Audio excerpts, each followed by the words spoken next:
نحمده ونستعينه ونستغفره ونستهديه ونعوذ بالله من شرور أنفسنا وسيئات أعمالنا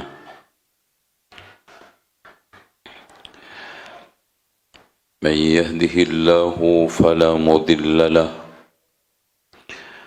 ومن يضلل فلا هادي له أشهد أن لا إله إلا الله وحده لا شريك له وأن محمدا عبده ورسوله قال الله عز وجل يا أيها الناس اتقوا ربكم الذي خلقكم من نفس واحدة وخلق منها زوجها وبث منهما رجالا كثيرا ونساء واتقوا الله الذي تساءلون به والأرحام إن الله كان عليكم رقيبا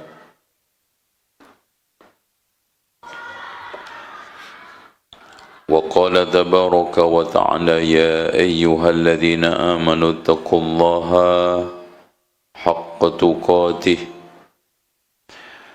ولا تموتن إلا وأنتم مسلمون وقال تبارك وتعالى يا أيها الذين آمنوا اتقوا الله وقولوا قولا سديدا يصلح لكم أعمالكم ويغفر لكم ذنوبكم ومن يطع الله ورسوله فقد فاز فوزا عظيما فإن خير الحديث كتاب الله وخير الهدي هدي محمد صلى الله عليه وسلم. Saya enggak dengar baca sholawat ini ibu-ibu. Atau enggak ada ibu-ibu? Ada enggak?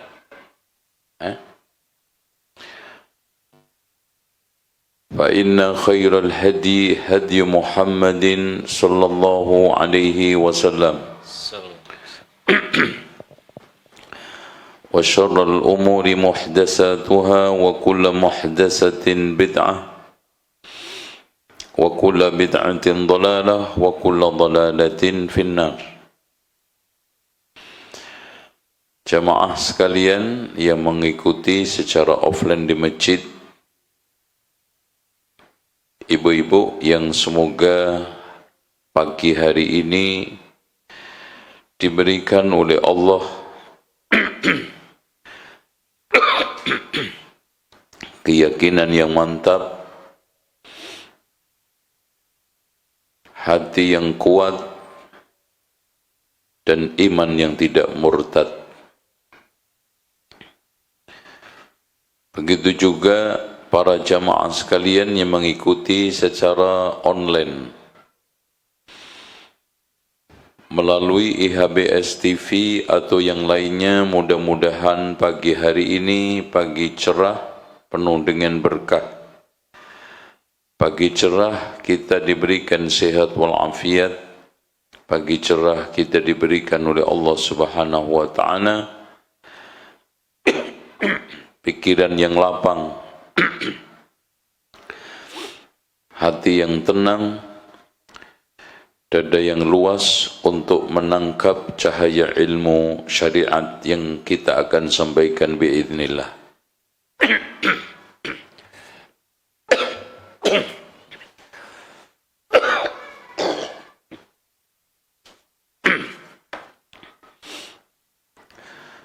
Kata Imam Ibnul Jauzi, Ra'aitu kulla man ya'thuru bi syai'in aw yalzaqu fi matarin yaltafitu ila ma athara bihi.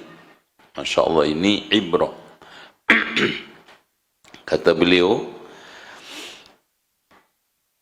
setiap saya melihat orang yang kepleset atau tergelincir karena hujan, dia selalu menoleh, melihat apa yang menyebabkan dia itu tergelincir. Masya Allah. Fayanduru ilaihi, dia lihat.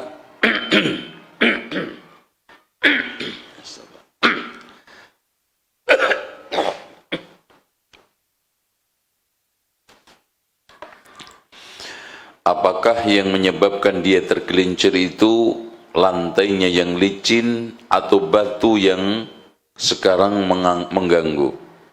Dilihat. Dan ini watak setiap orang yang kepleset. Dan ini tradisi, budaya, dan juga adat setiap orang yang tergelincir. Dia noleh, dia melihat, dia memperhatikan, mencermati apa yang menyebabkan saya itu tergelincir. Tujuannya apa? Imma liyahdhara minhu in jaza alaihi maratan ukhra. Masyaallah.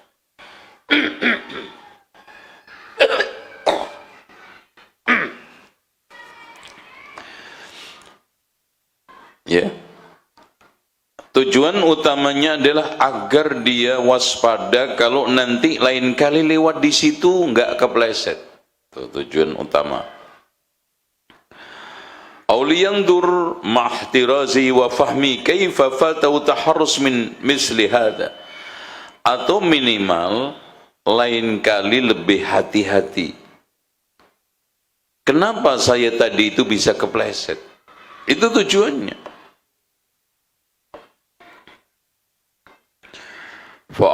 Fa'akhadtu min dhalika isyaratan wa qultu ya man athura miraran.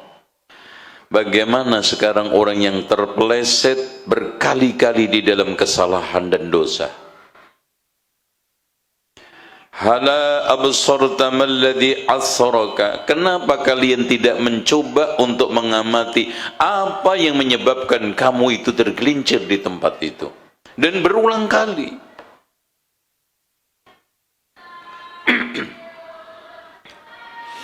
Artinya, kata Rasulullah itu kan, la yulsa'ul mu'min fi jughra dabbin marratain. Gak mungkin ada seorang mukmin itu disengat di dalam satu lubang dua kali. Itu lagi. Kesalahannya yang kemarin lagi. Sampai dia diapali, kalau ada kesalahan ini si dia lagi. Kenapa? Padahal ketika kita tergelincir di suatu lantai karena mungkin licin atau ada sandungan batu, kita tengok, kita coba untuk apa? Teliti, supaya nanti ketika lewat di situ tidak terpleset lagi, minimal penyebab keplesetnya itu ketahuan sehingga hati-hati.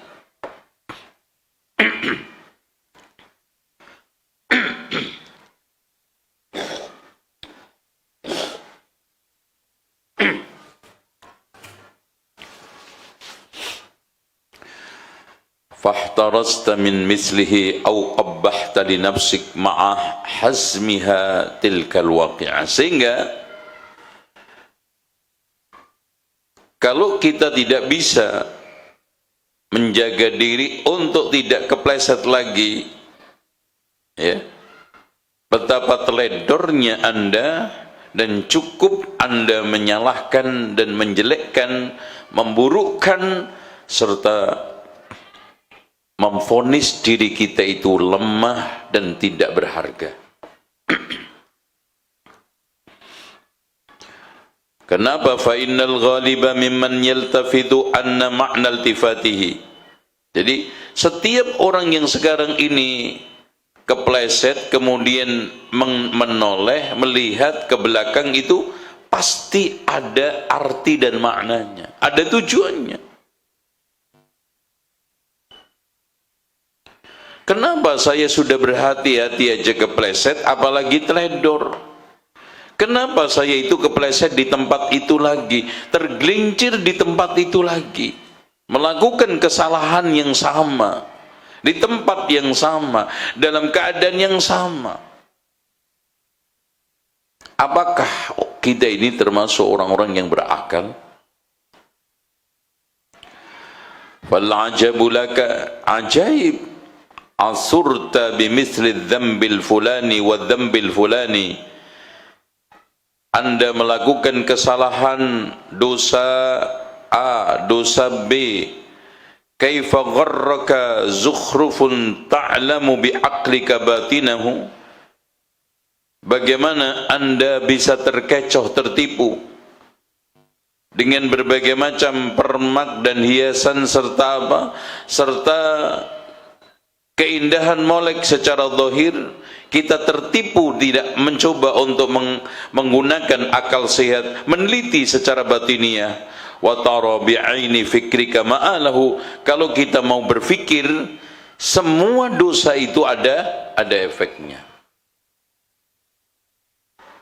Makanya nanti akan kita bahas pada poin berikutnya, insyaallah pada pertemuan yang akan datang, akibat-akibat orang melakukan dosa itu apa.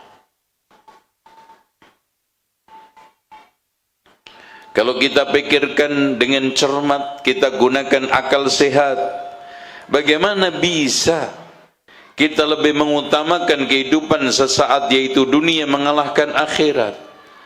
Bagaimana kita sekarang ini lebih memilih kenikmatan sementara, kita tinggalkan kenikmatan akhirat? Padahal Allah mengatakan walal akhiratu khairul laka minal ula. Jangan seperti orang-orang kafir, kalla bal tuhibbunal ajilata wa tadharunal akhirah.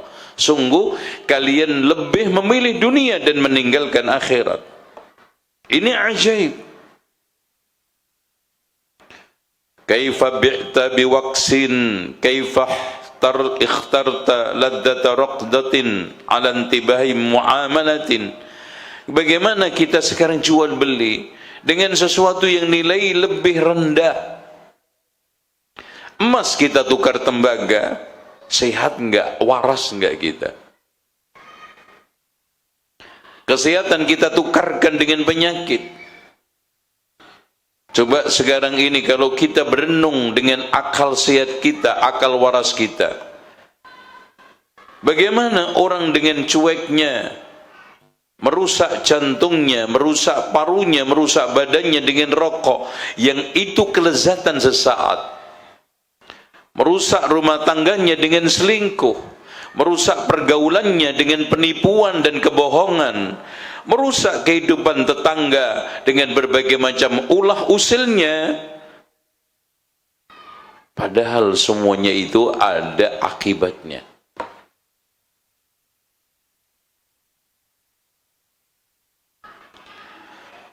Makanya di sini ahin lak gimana limas laqad ishtaraita bima bi'ta ahmala nadamin. Kalian sekarang jual keuntungan, kemanfaatan dengan sesuatu penyesalan yang akan lama kalian derita, kekecewaan yang akan terus menerus.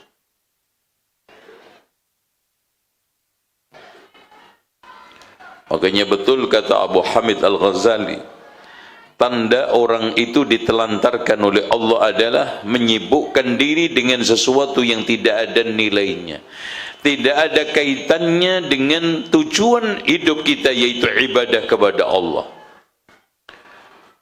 Dilanjutkan oleh beliau, barang siapa yang sekarang ini mengerahkan sesaat, menghabiskan sesaat untuk sesuatu yang bukan tujuan hidup dia diciptakan, yaitu ibadah, maka la jadirun, dia patut untuk rugi selamanya. Makanya Allah bersumpah, wal asri innal insana lafi khus. Siapa yang tidak rugi? Illa alladhina amanu wa amilu salihat wa tawasaw bil haqqi wa tawasaw bis sabr.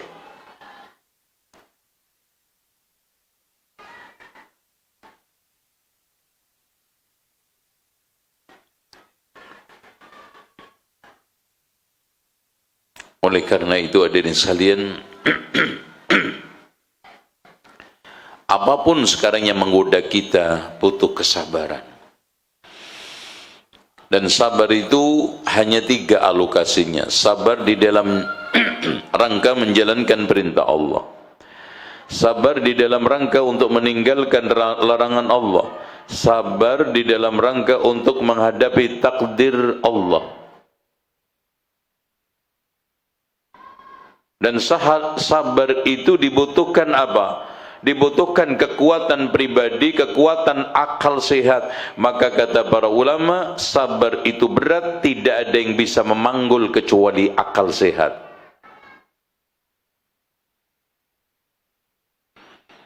Sehingga kalau tidak kita pakai akal sehat, nggak sabar. Siapa yang nggak sabar, nggak pakai akal sehat, akhirnya apa tadi? Berbagai macam kemuliaan dinodai dengan kekotoran dan juga kehinaan. Kesucian, kehormatan diri ditukar dengan berbagai macam apa? Kehinaan, kebobrokan, kejorokan hidup dunia dan akhirat dengan berbagai macam pelanggaran dan maksiat. Sehingga apa? Kondisi hidup kita jungkir balik. Yang harusnya kehidupan penuh dengan kebahagiaan dan kesenangan, maka akhirnya penuh dengan kesedihan dan kesesakan. Karena dosa itu selalu mengakibatkan berbagai macam keburukan. Di antara cuplikan kata Ibnu Abbas, Abdullah Ibnu Abbas, ya, bahwa inna lil hasanati diya'an fil wajhi. Sesungguhnya kebaikan itu ada cahaya di dalam wajah. Wa nuran fil qalbi, cahaya nur di dalam hati. Itu kan gitu. Cahaya, wa sa'atan fil rizki, keluasan di dalam rizki. Wa mahabbatan fil khalqi, dan sebaliknya, wa inna lisayyiati, sesungguhnya keburukan itu dzulmatan fil wajhi, kegelapan di wajah. Tuh. Masya Allah. Zulmah, ya. Wa dhankan fil qalbi, dan juga apa? Kegelisahan di dalam ini apa namanya? Hati dan juga pikiran. Wa dhiqan fil rizki, dan kesempitan di dalam rizki. Makanya siapa yang ingin rizkinya luas, kata Allah, wa may yattaqillaha yaj'al lahu makhraja wa yarzuqhu min haitsu la yahtasib. Barang siapa yang bertakwa kepada Allah, Allah akan berikan rizki tanpa disangka-sangka dan diberikan jalan keluar dari kesulitannya.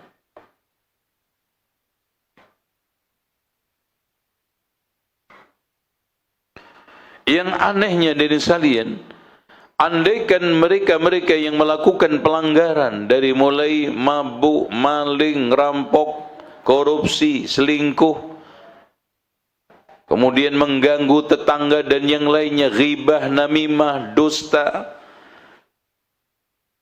Kalau kita tanya, kenapa kamu melakukan itu?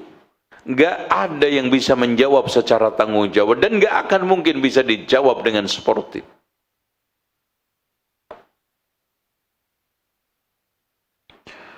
Ya man qallabal ghurur alaihi dhanjah sanja wa wuzina lahu wal mizanu raqibun. Wahai orang-orang yang tertipu ketika memiliki suatu kesempatan besar, kemudian ingin ditimbang, ternyata timbangannya itu sudah pergi, apa manfaatnya? Makanya dilanjutkan, fi anna taqwa sa'adatun fid dunya wa najatun fil akhirah. Ta'ammaltu qawla ta'ala, kata Imam Ibnul Jauzi, setelah saya renungkan firman Allah, faman ittaba'a hudaya fala yadhillu wa la yashqa. Barang siapa yang mengikuti hidayahku, petunjukku, karena petunjuk yang datang dari Allah itu, fa inna khairul hadi hadiyu Muhammadin sallallahu alaihi wasallam, yang paling terbaik adalah petunjuk yang diturunkan kepada Nabi Muhammad. Makanya Allah berfirman, wa may ya'tasim billah faqad hudiya ila siratim mustaqim. Barang siapa yang berpegang teguh terhadap hidayah Allah, maka akan mendapatkan jalan yang lurus. Fala yadhillu wa la yashqa, tidak sesat dan tidak celaka, sebagaimana penegasan dalam surat Thaha ayat 123. Dan yang dimaksudkan hudaya, kata para ulama, adalah qala al-mufassirun hudaya Rasulullah wa kitabi. Maksudnya adalah Rasulullah dan kitabnya yang dibawa. Wajatuhu 'ala al-haqiqah anna kulla man ittaba'a al-Qur'an wa sunnah. Barang siapa yang mengikuti Al-Quran dan Sunnah, wa amila bima fiha, dan mengamalkan isinya, faqad salima minad dhalal bila syakkin. Makanya kata Abu Hamid Al-Ghazali juga di dalam kitab Ayyuhal Walad, ilmu dan amal kalau tidak bersesuaian dengan Alkitab wa Sunnah, maka dhalalun, semua adalah kesesatan. Wartafa'a fi haqqi syaqa'ul akhirah bila syakin, dan akhirnya kecelakaan akhirat itu terangkat dengan sinar Al-Quran dan Sunnah itu.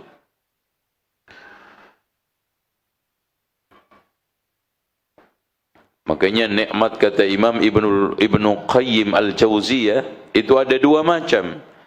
Yang pertama adalah nikmatun mutlaqatun, nikmah yang mutlak, yaitu ni'matul hidayah ilal islami wa sunnah. Idza mata ala dhalika wa kadzalika syaqa'u dunya fala yashqa asna. Artinya, orang yang sekarang ini mengikuti secara zahir dan batin arahan dan bimbingan Al-Quran dan Sunnah, maka Allah akan angkat kecelakaan dunia dan akhirat, dan tidak ada sama sekali hal itu. Makanya itulah yang dimaksudkan wa may yattaqillaha yaj'al lahu makhraja, diberikan jalan keluar, wa yarzuqhu min haitsu la yahtasib. Fa in ra'aitahu fi shiddatin, andaikan orang-orang yang mengikuti Al-Quran dan Sunnah itu mendapatkan musibah, falahu minal yaqini bil jaza' ma yusayyiru as-sabu 'indahu asla. Masya Allah, Bapak Ibu sekalian, orang yang beriman, orang yang bertakwa, dengan keyakinannya bahwa Allah akan memberikan balasan tanpa batas bagi orang yang sabar atas musibahnya, maka musibah yang pahit ketir itu berubah menjadi manis seperti madu.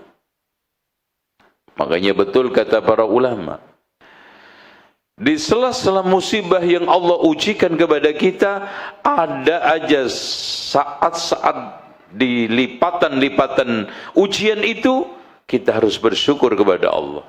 Bagaimana keadaannya? Begini. Ketika kita membayangkan musibah tersebut yang terjadi akan lebih berat, alhamdulillah ya Allah, andaikan musibah ini mengenai saya, anak istri saya meninggal dunia, sekarang cuma mobil, alhamdulillah, masya Allah. Yang kedua, kalau kita renungkan musibah yang ujian yang menimpa orang lain itu lebih berat daripada saya, pada saat itu juga kita berhak dan juga bisa mengatakan alhamdulillah di sela-sela ujian yang menimpa kita. Yang ketiga, kita bayangkan kalau kita itu bersabar, ihtisab, mencari pahala dari Allah, dari ujian-ujian ini akan diberikan oleh Allah. Innama yuwaffas sabiruna ajrahum bighairi hisab. Orang-orang yang sabar itu akan diberikan oleh Allah pahala tanpa batas. Alhamdulillah. Makanya tidak ada kepedihan yang mutlak untuk kita ratapin, dan juga tidak ada kenikmatan yang mutlak untuk kita sekarang bereforia, kecuali surga dan neraka. Surga kita nikmat mutlak, neraka azab yang mutlak. Selain itu, baina dzalika. Makanya di dalam doa Rasulullah SAW, subhanallah ya, Allahumma qsim lana min khasyatika ma tahulu bihi bainana wa baina ma'siyatik, ومن طاعتك ما تبلغنا به جنتك ومن اليقين ما تهون علينا مصائب الدنيا. Masya Allah. Ya Allah, berikanlah bagian kepada kami rasa takut yang bisa menghalu untuk tidak melakukan maksiat kepadamu. Dan ketaatan yang menghantarkan kepada surgamu. Dan berikanlah kepada kami kucuran keyakinan yang meringankan musibah yang menimpa kami. Kan gitu. Makanya idzil fatah hasba'di qadihir rufi' wa kullu man lam ya'taqid lam yantafi'. Ya, berdasarkan keyakinan seseorang itu bisa terangkat, siapa yang tidak yakin tidak akan bisa mengambil manfaat. Ibu aja sekarang berobat, nggak yakin, pergi ke dokter, ragu-ragu, jangan-jangan dokternya ini dokter hewan. Sembuh nggak? Ketika dikasih resep, wah jangan-jangan nih nggak beres nih dokternya. Beli obatnya, wah jangan-jangan palsu nih obat, nggak sembuh. Keyakinan itulah yang sekarang ini membentengi dari seluruh kita itu apa? Meratap ketika kena musibah. Tuh, makanya keyakinan itu ditempa. Keyakinan itu dimohonkan kepada Allah. Makanya Rasulullah SAW mengajarkan kita doa, Allahumma inna nas'aluka imanan la yartad. Ya Allah, aku memohon kepadamu keimanan yang tidak pernah murtad. Kenapa? Karena Rasulullah SAW mengatakan, innal imana la yakhlaqu fi jawfi ahadikum kama yakhlaqu thawb fas'alullaha ya ayyujaddidal imana fi qulubikum. Sesungguhnya keimanan, keyakinan itu bisa lapuk seperti lapuknya warna-warna kain dari warna kain dari pakaian kita. Makanya mintalah, mohonlah kepada Allah agar imanmu itu diperbarui di dalam hati kalian. Allahumma inna nas'aluka imanan la yartad. Allahumma inna nas'aluka al-hidayata wat-tuqa wal-afafa wal-ghina. Kita minta kepada Allah. Wal ghalibu annahu la yanzilu bihi shiddatun illa idzan harafa an jadid taqwa. Tapi perlu diketahui, Bu, pada umumnya tidaklah ada orang itu kena musibah, kena ujian itu karena dia itu keluar dari rel ketakwaan. Fa ammal mulazim, adapun orang yang sekarang ini berada di rel li tariqit taqwa, ketakwaan. Dan takwa itu menjaga diri dari api neraka dengan melaksanakan perintah Allah pada setiap saat dan keadaan, selalu menjaga larangan Allah untuk tidak dinodai, perintah Allah selalu dijalankan, maka ujian selalu bisa teratasi. Fala afata tatrukuhu, tidak ada sesuatu yang tidak akan bisa diselesaikan. Wala baliyata tanzilu bihi, dan tidak ada ujian yang menimpa dia tidak akan bisa diselesaikan. Hadza huwal aghlab. Fa inna dara min tatarrukil balaya ma'at taqwa. Andaikan ada orang yang bertakwa kemudian kena ujian, fadzaka fil aghlab taqaddumi dhanbin yujazu alaihi, karena dosa yang Allah sedang hapus dengan ujian itu nanti daripada diazab di akhirat. Makanya betul kata para ulama, kalau Allah menginginkan derajat tinggi seorang hamba di surga sementara tidak ada amalan, maka Allah tinggikan derajatnya dengan ujian yang dia terima di dunia. Masya Allah. Makanya kata Rasulullah, inna ashadda, ya Rasulullah, ayyun nasi ashaddu bala'a, siapa orang yang paling berat ujiannya? Al-anbiya, para nabi, summal amsal fal amsal, kemudian sepadan dengan para nabi.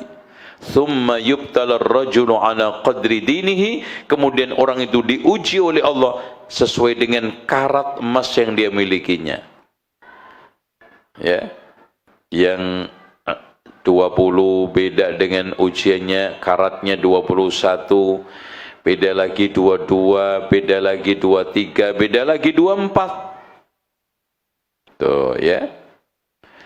Fa in qaddarna adamad dzambi, andaikan ada ujian sementara tidak ada dosa, fadzalika lidkhali dhahabi sabrihi kiral bala, karena Allah akan memberikan emas yang begitu bagus, sementara emas itu tidak akan didapat kecuali karena pembakaran yang sangat panas. Maka pada saat itu emas itu akan keluar berkilau karena bakaran yang sangat panas. Fahuwa yara'udhu batal adab, pada saat itu dia mendapatkan lezatnya ujian, karena biasanya habis gelap terbitlah terang, kita akan bisa menikmati terangnya suasana, karena kita telah mendapatkan getirnya kegelapan. Kita akan cenderung lebih menikmati lezatnya kesehatan setelah bertahun-tahun kita menderita penyakit yang tidak kunjung sembuh. Begitu juga selanjutnya. Li'annahu yushahidul mubtala fil bala'il alim. Jangankan kita merasakan, ketika kita melihat orang-orang Palestina di Gaza kelaparan, pada saat itu Masya Allah betapa nikmatnya kekenyangan, betapa nikmatnya di sekitar kita dapatkan dengan mudah. Dan pada saat itu kita teringat firman Allah, fabi ayyi ala'i rabbikuma tukadziban. Kalau orang itu lebih mengingat pedihnya daripada nikmat, ini adalah cenderung orang suka apa? Ngeluh. Contoh, hanya gigi yang sakit, sekujur tubuh dari mulai ujung rambut, ujung kaki sehat semua loh, ya. Tangannya sehat, kakinya sehat, matanya sehat, telinganya sehat. Tapi orang cenderung mengingat kesedihan, melupakan kenikmatan, maka ketutup semua kenikmatan yang ada tersebut.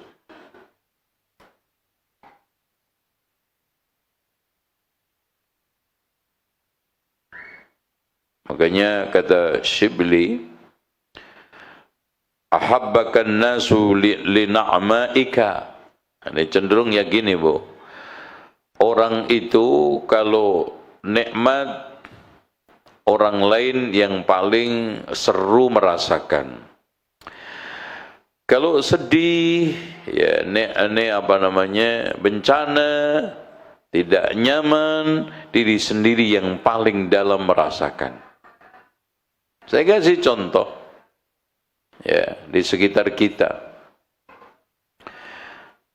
Saya tanya ibu-ibu sekalian, ibu-ibu masih enggak merasa sedih dengan kematian tetangga yang 5 tahun lalu? Jangankan 5 tahun lalu, 5 hari aja, 5 menit ada udah cengar-cengir. Ya, enggak mau tahu. Tapi Masya Allah, ya, melihat mobil baru tetangga yang 5 bulan lalu, setahun, Masya Allah, masih juga diceritain. Gitu. Bahkan ibu-ibu sekalian, saya tanya, ada rumah mewah yang paling sering melihat kemewahan rumah itu orang lain apa yang punya, Bu? Orang lain yang naik mobil, yang lihat dari jauh, Masya Allah. Yang punya rumah itu, Bu, cuman tahu pintunya tok, keluar masuk.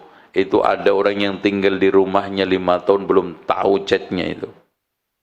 Baru sadar kalau catnya itu coklat. Kenapa? Datang malam, pergi juga subuh. Yang lihat tiap hari siapa? Tukang cuci. Begitulah manusia. Ketika saat sedih dirinya sendiri paling merasakan, ketika nyaman maka orang lain yang paling menikmatinya. Maka kata Syibli, ahabbakan nasu lil'amaika, rata-rata orang mendekatimu, mencintaimu karena kesenanganmu, kenikmatan yang ada pada dirimu. Wa ana uhibbuka li balaika, saya mencintaimu, menyayangimu, dekat denganmu saat kamu diuji dan mendapatkan cobaan. Ini teman yang sejati. Ya. Kalau orang kalau lagi nikmat, harta berlimpah, jabatan tinggi, orang pada ngitari, ya wajar bu, lalat aja nemplok. Ya, lalat. Giliran kita miskin, kita banyak ujian, tidak punya apa-apa, pada pergi. Subhanallah, bukan hanya manusia bu, lalat aja juga gagal nemplok. Karena apa? Rasanya nggak ada, pergi dia. Jadi lalat itu juga ngerti. Ya, dalam kondisi seperti itu, maka kita akan bisa mendapatkan, menyaring teman, sahabat yang hakiki, yang sejati. Maka kata para ulama, ujilah temanmu itu dengan 4. Yang pertama, ujilah temanmu. Yang pertama ya, dengan muamalah walaupun sekali dengan dinar dirham alias uang. Sukses tidak, jujur tidak, amanah tidak. Ternyata culas, tidak ikhlas, suka ngentit, suka memanipulasi, jangan lanjutkan. Dia tidak akan pernah menguntungkan selamanya dan akan selalu merugikan, mencelakai. Yang kedua, ujilah temanmu dengan bermuamalah sesaat. Alias, coba kita bermuamalah sebulan, 2 bulan, setahun, 2 tahun. Bagaimana muamalah dia? Jujur tidak? Bohong tidak? Baik tidak? Bagaimana perhatian kepada kita? Apakah dia lebih memikirkan diri sendiri atau memikirkan diri kita? Apakah dia egois? Apakah ingin senang sendiri, menang sendiri? Nah ini ketahuan nanti kalau kita muamalah. Yang ketiga, bermuamalah ini ketika saat kalian butuh, bantu tidak? Nah, bantu tidak? Kalau kita sedang kepepet, kalau kita sedang dalam keadaan susah, bantu tidak?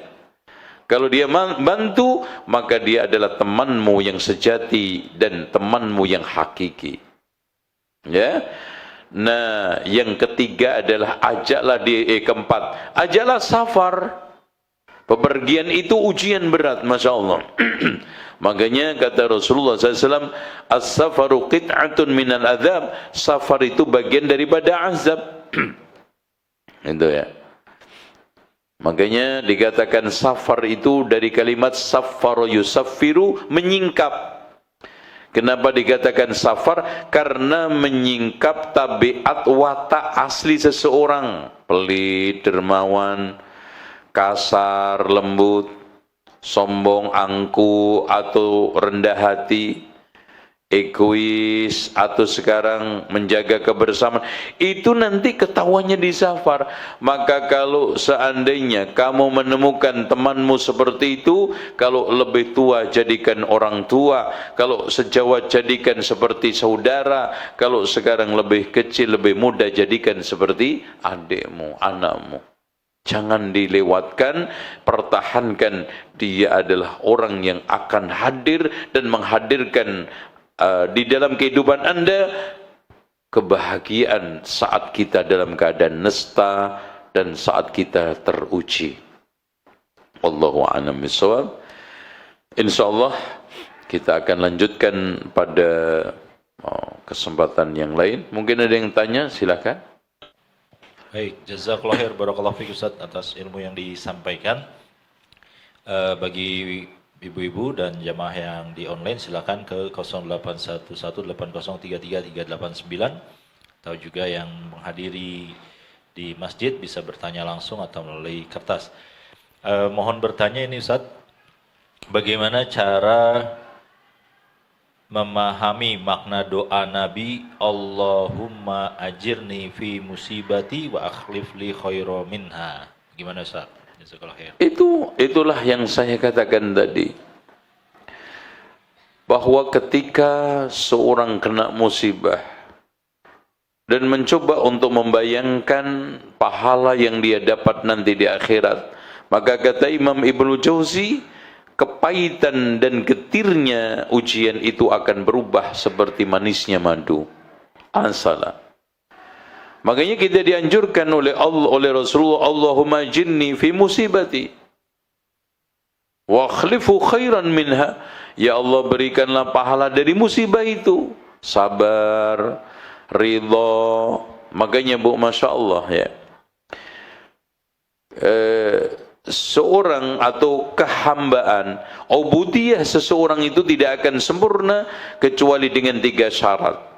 Yang pertama adalah al-muhafadhah 'ala syariah, menjaga aturan syariat.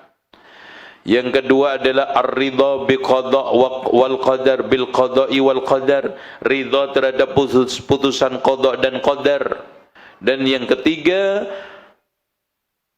rela dicela, dimurka, dibenci orang di dalam rangka untuk memenangkan ridha Allah. Di dalam rangka untuk meraih ridha Allah, rela dimusuhi orang. Itu syarat 3 ubudiyah kita. Kita akan bisa menjadikan seorang hamba yang sempurna di hadapan Allah kalau kita telah melakukan 3 hal tersebut. Menjaga syariat, ridha terhadap qada dan qadar, dan yang ketiga, memenangkan ridha Allah meski harus dicela, dimurka oleh manusia. Kenapa? Karena kebanyakan orang itu selalu nggak enak sama orang, mau ini nggak enak sama fulan, mau menegakkan kebenaran nggak enak sama fulan, sehingga prinsip orang mukmin maju tak gentar membela yang benar, prinsip orang munafik maju tak gentar membela yang bayar. Itu antara mukmin munafik. Ya, la yakhafuna laumata laim, tidak akan gentar celaan, teror dan yang lainnya. Makanya kita ingin menegakkan simbol sunnah, mengamalkan hasil kajian yang kadang, bukan kadang, kebanyakan di tengah masyarakat itu dianggap nyeleneh, asing, dan watak orang terasing itu katanya Rasulullah SAW, alladzina unasun salihun fi unasi su'in kathir man ya'sihim aktsaru mimman yuti'uhum. Orang yang baik hidup di tengah komunitas yang jelek banyak sekali, yang membangkang lebih banyak daripada yang mentaati. Pada saat itu kita dibutuhkan apa? Memenangkan Allah atau manusia. Kita diundang acara tradisi selamatan, jangan nggak enak sama yang ngundang, bilang sama yang ngundang, Mbak, saya nggak enak sama Rasulullah. Nah itu, saya nggak datang Mbak karena Rasulullah SAW menganjurkan kita untuk mengikuti sunnah. Nah gitu. Nggak enak lah sama Allah, nggak enak sama Rasulullah. Kapan kita, sampai kapan? Maka kata Imam Ibnu Hazm, jangan sekali-kali kita itu menyusahkan diri sendiri untuk menyenangkan orang lain sementara tidak ada perintah syariat. Ngapain? Ngapain? Kita susahkan diri kita bersakit-sakit diri, ya susah-susah diri untuk nyenengin orang lain sementara tidak ada perintah syariat. Tuh, di kampung bantui tahlilan, dibela-belain naik pohon kelapa sampai 10, nurunin kelapa sampai babras. Ada enggak perintah syariat? Nah gitu. Kita bantuin orang untuk markirin sonhorek. Gitu. Ada enggak perintah syariat? Enggak ada. Sampai Masya Allah demi lewatnya sonhorek, emperan rumah dicopot.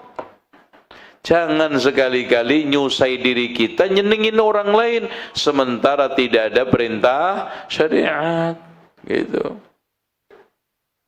Kalau nyusahin diri kita tapi ada perintah syariat, silahkan. Contoh, nahan diri, hati mungkin gak ikhlas demi poligami suami, ikhlas. Nah itu. Ada perintah enggak syariat? Enggak jawab nih orang.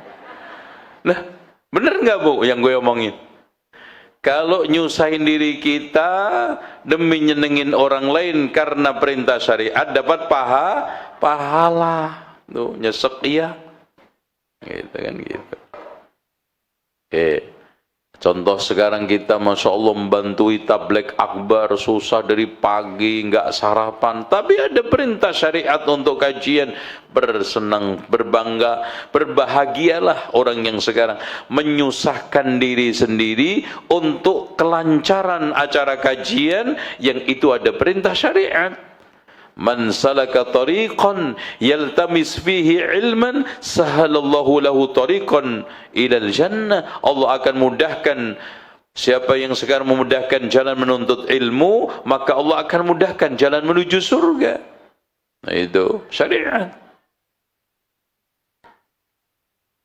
Tuh, ya. Oleh karena itu kita harus berhitung begini, Bu. Kata para ulama, la yaral mu'min samanan illal jannah. Tidaklah ada seorang mukmin melihat sesuatu yang berharga kecuali surga. Makanya ibu-ibu sekalian kalau diajak acara apapun, kegiatan apapun, pertanyaannya ada enggak surganya? Karena prinsip saya enggak mau keluar keringat kalau enggak ada surganya. Saya enggak mau mengucurkan pikiran kalau enggak ada surganya. Saya enggak mau mengeluarkan materi kalau enggak ada surganya. Karena seorang mukmin berprinsip tidak ada sesuatu yang berharga selain surga. Wallahu a'lam. Ada lagi yang tanya? Jazakallahu khair Ustaz atas jawabannya. Pertanyaan selanjutnya Ustaz. Assalamualaikum warahmatullahi wabarakatuh. Izin bertanya Ustaz. Ujian yang saya alami adalah ujian orang tua. Apa yang harus saya lakukan jika orang tua berhutang kepada rentenir dengan alasan membantu keluarga? Saya sudah berusaha melunasi hutangnya, tetapi tetap sama berhutang lagi Ustaz. Saya sudah nasihati, doakan beliau, namun begitu lagi Ustaz. Apakah saya berdosa melunasi hutang riba orang tua saya Ustaz? Jazakallahu khair. Ya tidak dosa, bahkan Anda sedang berusaha untuk membebaskan. Tapi pelakunya sih nggak sadar, ya. Mudah-mudahan Allah Subhanahu wa taala memberikan hidayah kepada sang ibu dan memberikan kekuatan kepada sang anak. Dan memang hutang riba itu Masya Allah, ya. Sekarang ini disiapkan dengan bahasa yang sangat elok, menarik, dengan cara yang sangat cepat, mudah, dengan syarat-syarat yang sangat gampang, ya. Semuanya riba. Dan riba itu kata Rasulullah, innar riba wa in kathura fa inna aqibatahu tasiru ila kullin. Sesungguhnya riba meskipun awalnya melimpah, nanti pada akhirnya adalah menyedikit. Yamhullahu riba wa yurbis sadaqah. Allah akan menghapus riba dan menyedikitkan riba dan mengembangkan sedekah. Gitu. Bahkan disebutkan dalam satu riwayat, 1 dirham riba itu sama dengan 33 kali berzina. Berat. Makanya kita harus bebaskan dengan cara-cara yang benar dan baik. Mudah-mudahan ibu dimudahkan untuk mengeluarkan orang tua dari riba dan orang tua juga diberikan hidayah oleh Allah. Amin ya rabbal alamin. Ada lagi? Baik Ustaz, pertanyaan selanjutnya. Bismillah, izin bertanya Ustaz. Di akhir-akhir ini banyak penjualan seperti perhiasan atau kalung, cincin terbuat dari batu dan yang lainnya yang bisa menghilangkan penyakit dan menghilangkan capek pada badan. Apakah ini kalau kita memakainya adalah termasuk syirik Ustaz? Mohon pencerahannya. Emas ini? Emas, kalung, gelang, segala macam Ustaz.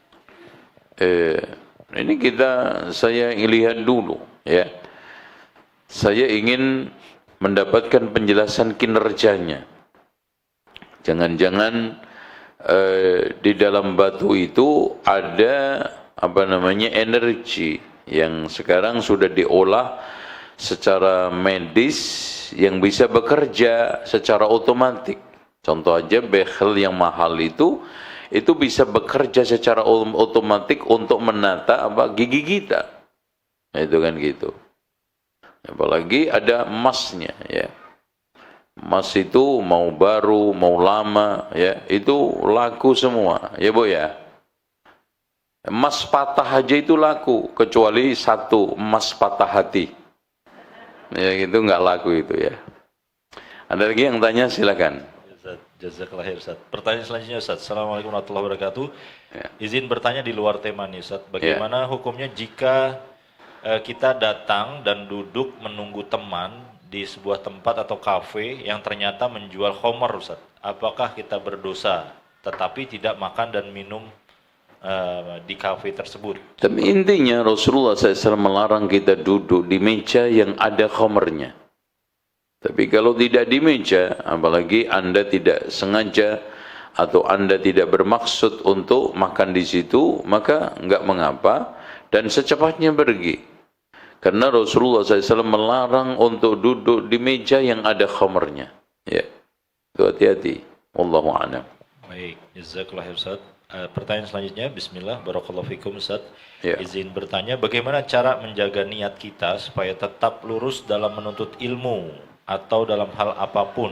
Apa yang harus kita lakukan dan apakah juga ada doanya Ustaz? Jazakallah khair. Baik.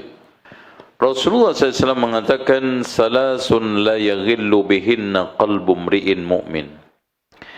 Ada 3 perkara yang membuat hati seorang mukmin itu tidak gampang berat hati. Berat hati itu ghil, di dalam bahasa Arabnya ghil itu berat hati. Dongkol, kesel, itu bagian dari berat hati. Yang pertama adalah ikhlasul amal lillah, mengikhlaskan amal karena Allah. Ya. Makanya di sini qalbun salim, kata Imam Ibnu Qayyim Al-Jauziyah di dalam kitab Ad-Da'wa Ad-Dawa, itu salimun min afatin khamsah, selamat dari 5 penyakit. Yang pertama, salimun minasyirki alladhi yukhalifu tauhid, selamat dari syirik yang berlawanan dengan tauhid.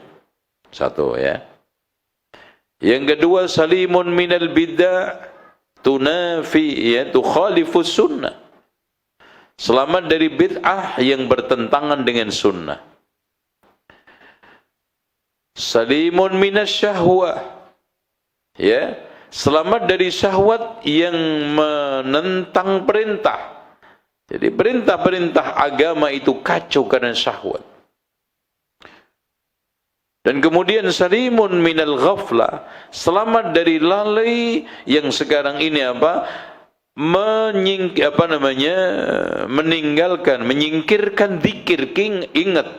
Jadi orang itu kalau ghaflah maka jauh dari Allah. Dan salimun minal hawa, selamat dari hawa nafsu yang sekarang menafikan at-tajrid wal ikhlas, ya, kemurnian dan keikhlasan. Makanya siapa yang ingin selalu dalam kondisi yang ibu tadi inginkan, maka hendaknya menjaga 5 tadi. Syirik, kemudian yang keduanya adalah bid'ah, yang ketiganya adalah syahwat, yang keempatnya adalah ghaflah, yang kelimanya adalah hawa. Wa amma man khafa maqama rabbih wa nahan nafsa 'anil hawa fa innal jannata hiyal ma'wa. Nah gitu. Fa amma man khafa maqama rabbih jannat wa liman khafa maqama rabbih jannatan. Bagi orang yang takut kepada maqam Rabbnya itu ada 2 taman. Ya. Artinya khauf, khasyah yang didasarkan atas ilmu. Makanya orang yang ilmunya tidak bermanfaat, kata Rasulullah dalam doa, Allahumma inni a'udzubika min ilmin la yanfa', maka akhirnya wa min qalbin la yakhsha, hatinya enggak khusyuk. Wa min nafsin la tasba', jiwanya enggak pernah puas. Wa min du'ain la yusma', doanya tidak didengar oleh Allah. Tidak dikabulkan oleh Allah. Wallahu a'lam. Yang terakhir. Baik Ustaz, yang terakhir ini berkaitan dengan saudara ini Ustaz. Tadi Ustaz sampaikan bahwa ujilah sesekali teman kalian dengan muamalah ya Ustaz untuk mengetahui amanah. Namun ini bagaimana jika sifat tidak amanah tersebut datang dari saudara kandung sendiri Ustaz? Akadnya pinjam uang puluhan juta, tapi setelah itu tidak pernah dikembalikan. Bagaimana harusnya saya bersikap? Keterangannya, kakak saya laki-laki memiliki pekerjaan tetap, namun kondisinya belum berkeluarga. Setelah diselidiki terjerat pinjol dan judol Ustaz. Ini penyakit paling populer viral, yaitu pinjol. Nggak bisa nutup pakai judol, nggak bisa nutup, akhirnya apa? Ambrol. Itu amburadul hidupnya. Intinya gini, Allah mengajarkan kepada kita di dalam surat Al-A'raf ayat 199 sampai 200 untuk ngadepin dua setan. Ayat 199 untuk ngadepin setan jin, karena enggak kelihatan bentuknya tapi dahsyat godaannya. Maka Allah berfirman, "Fa imma yanzaghannaka minasyaitani nazghun fasta'idz billah." Maka berlindunglah kepada wa'udzubillah. Kan gitu. Adapun setan manusia, karena dahsyat godaannya, kelihatan bentuknya, ayat 200, khudil af, maafkan dia. Wa'mur bil urfi, perintah kebaikan. Wa'arid anil jahilin, berpalinglah untuk memperlakukan dia dengan perlakuan orang jahil. Alias apa? Kita harus maafkan dia. Alias udah jangan diambil hati, jangan emosional. Wa'mur bil urfi, perintah kebaikan. Wa'arid, berpaling, jauhi. Tapi cara-caranya jangan dengan cara-cara orang jahil. Jauhi dia dengan cara-cara orang alim, orang berilmu, orang beradab. Wa'arid 'anil jahilin, dan jangan dengan cara orang-orang bodoh. Ngumpat, ghibah, fitnah, ngata-ngatain, itu bukan orang-orang alim, jahil itu. Wa'arid 'anil jahilin, itu ya. Ya namanya, itulah musuh dalam selimut itu di situ, Bu, maknanya. Makanya musuh orang dekat itu musuh bebuyutan. Meskipun orang jauh, dahsyat itu nggak akan bisa menjadi musuh bebuyutan. Contoh ya Ibu, Masya Allah, di jalan tabrakan seru, tengkar sampai Masya Allah. Habis itu selesai, nggak kenal. Udah habis kepolisian diputuskan, udah lupa. Kecelakaan yang 3 tahun lalu dengan siapa udah lupa. Tapi saudara yang kadang-kadang mepet rumah, ya, kadang-kadang sering ketemu arisan keluarga, itu yang jadi musuh bebuyutan.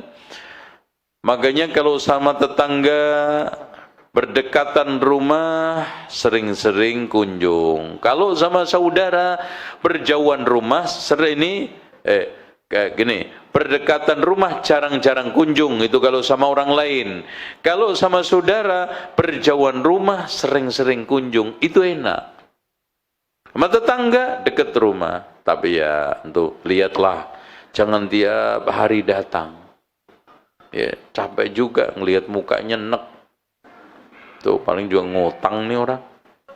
Dan di Sultan ini memang orang bergaul itu sabar ya Bu. Kita tinggal di komplek mewah, elit, dihina-hina kelasnya. Kita tinggal di komplek menengah ke bawah, tiap hari diutangin. Ya ujian. Datang, Masya Allah, tampilannya muji-muji Bu Haji, Masya Allah. Mukanya kayak malaikat Bu Haji, Masya Allah. Habis itu Bu Haji, anak saya mau semesteran nih Bu Haji, belum bayar. Nah udah, gimana? Ada nggak pinjaman Bu Haji? Nah sabar lagi, ujian. Itu ya. Makanya orang mukmin itu tidak lepas dari berbagai macam ujian sampai keluar dari dunia ini tidak ada kesalahan yang tersisa. Karena dirontokkan dengan istighfar, dirontokkan dengan kebaikan, dirontokkan dengan ujian. Itu yang sekarang menghabisi kesalahan kita. Karena kata para ulama tadi, bila Allah menghendaki seseorang tingkatan surga yang tinggi, sementara tidak ada amal yang support, maka Allah akan naikkan dengan ujian dan musibah. Itu cobaan. Ya, cukup. Demikian ibu-ibu sekalian, mudah-mudahan apa yang saya sampaikan ini bermanfaat. Dan Allah jadikan ilmu yang kita pelajari pada pagi hari ini menjelang siang bermanfaat. Mudah-mudahan pertemuan kita ini pertemuan yang dirahmati Allah, dan perpisahan nanti perpisahan yang dijauhkan oleh Allah dari keruh hati dan perpecahan. Kita akhiri dengan doa kafaratul majlis. Subhanakallahumma wa bihamdika asyhadu an la ilaha illa anta astaghfiruka wa atubu ilaik. Wa sallallahu ala Muhammadin wa ala ali Muhammad walhamdulillahi rabbil alamin. Wassalamu alaikum warahmatullahi wabarakatuh.